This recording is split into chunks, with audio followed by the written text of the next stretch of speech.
কেকার স্বাদ কাহনে সকলকে স্বাগতম। আশা করি তোমরা সবাই খুব ভালো আছো, আমরাও ভালো আছি।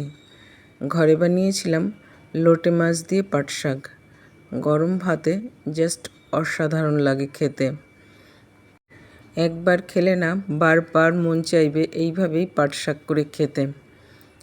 তাহলে আসো দেখে নিই কীভাবে করছি লোটে মাছ দিয়ে পাট শাক।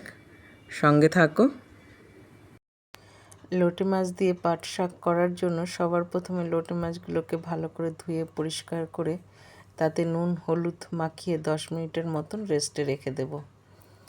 আর এদিকে প্যান আমি গরম করে নিয়েছি, তেল গরম হয়ে গেছে, তাতে ফোড়ন দিয়েছি শুকনো লঙ্কা, জিরে আর রাঁধুনি। যেহেতু শাক রান্না করব সেই জন্য একটু রাঁধুনিও ফোড়ন দিয়েছি। আর তার মধ্যে দিয়ে দিলাম কাঁচা লঙ্কা আর রসুন ফোড়ন।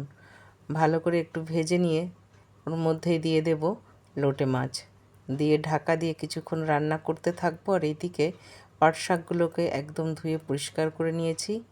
মা পাঠিয়ে দিয়েছে ভাইপোর হাত দিয়ে পাট শাক, সেটা দিয়ে আজ লোটে মাছ করব। মাছগুলোকে ভালোভাবে দেখো এদিকেও হয়ে গেছে। আর এদিকে পাট শাকটাকেও আমি কিন্তু ভালো করে জিরি করে কুচিয়ে নিয়েছিলাম। মাছটা বেশ ভালো করে একটুখানি ভাজা হয়ে গেলে তখন এটাকে নাড়াচাড়া করে নেব। লোটে মাছ ভীষণ নরম হয়, যার জন্য একটু নাড়াচাড়া দিলেই কিন্তু লোটে মাছ একদম ঝুরঝুরে হয়ে যায়। তোমরা চাইলে ভেতরের কাঁটাটা ফেলে দিতে পারো, আমার কাছে বেশ ভালোই লাগে লোটে মাছের কাঁটা, সেই জন্য ওটা গুঁড়োও হয়ে যায়, ওই জন্য আর ওটা আমি ফেলিনি। আর এখন বাকি এখানে কিছু মশলা ব্যবহার করে নিলাম, যেরকম জিরে গুঁড়ো, ধনে গুঁড়ো, হলুদ গুঁড়ো আর স্বাদ অনুযায়ী নুন।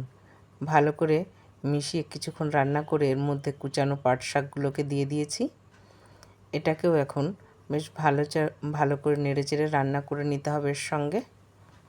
এই লোটে মাছ দিয়ে পাট শাক কিন্তু খেতে খুবই ভালো লাগে, গরম ভাতের সঙ্গে বলতে পারো অসাধারণ লাগে খেতে। ঘরে কখনো একবার করে দেখবে, খেতে কিন্তু খুব ভালো হয়। আর চটজলদি রান্নাটাও হয়ে যায়। যে কোনো ছোটো মাছ দিয়েই কিন্তু পাট শাক খেতে খুব ভালো লাগে। লোটে মাছ দিয়েও খুব ভালো হয়, তার জন্য এবার লোটে মাছ দিয়ে করেছি। আর নামানোর আগে স্বাদকে ব্যালেন্স করার জন্য একটুখানি চিনি ব্যবহার করলাম, তাহলে স্বাদটা খুব ভালো আসে। বেশ নেড়েচেড়ে কিছুক্ষণ রান্না করে নিলেই কিন্তু রান্নাটা একদম ডান। সার্ভ করার জন্য গ্যাস আমি বন্ধ করে দিয়েছি। দেখো কালারটাও যত সুন্দর হয়েছে না, এটা দেখতে যত সুন্দর হয়েছে খেতেও কিন্তু বেশ সুন্দর হয়। এখন আমি একটুখানি সার্ভ করে নিচ্ছি, দেখো খুব সুন্দর কালার এসছে। আর এটা আমি সার্ভ করেছিলাম গরম গরম ভাতের সঙ্গে। এটা গরম ভাতের সঙ্গে খেতে কিন্তু সত্যি ভীষণ ভালো হয়। আর আমরা ঘরের সবাই ভীষণ তৃপ্তি করে খেয়েছি। তোমাদের আজকের রেসিপি কেমন লাগলো কমেন্টে জানাতে কিন্তু একদম ভুলো না। আর ভালো লেগে থাকলে চ্যানেলটা ফলো করে পাশে থেকো বন্ধুরা।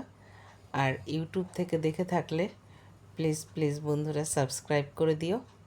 তাহলে আজ এখানেই শেষ করছি। সবাই ভালো থাকবে, সুস্থ থাকবে। দেখা হবে পরের আরেকটি ব্লগে।